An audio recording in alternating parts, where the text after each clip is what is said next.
Connectivity is changing life as we know it. 5G is supporting the development of intelligent transport systems that connect our cities, businesses, and people. Working with West Midlands Metro and GoMedia, West Midlands 5G is exploring how 5G-connected trams can create new possibilities for the region's public transport. Trams collect a variety of valuable information, including CCTV footage and tram performance and maintenance data.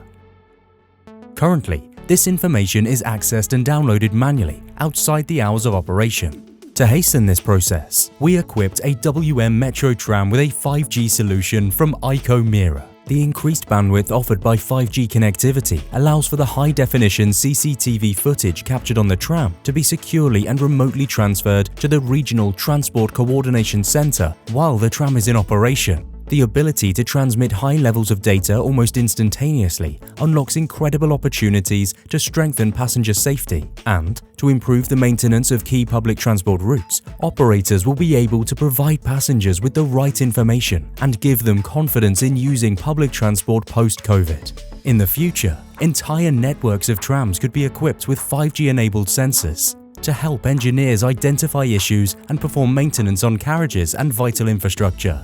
This will make the upkeep of the network more intuitive and cost-effective. Looking forward, passengers will also be able to enjoy real-time travel information, onboard entertainment, and a much safer and more reliable service. With 5G, we're unlocking the future of transport in the West Midlands, making our cities smarter, safer, and more accessible.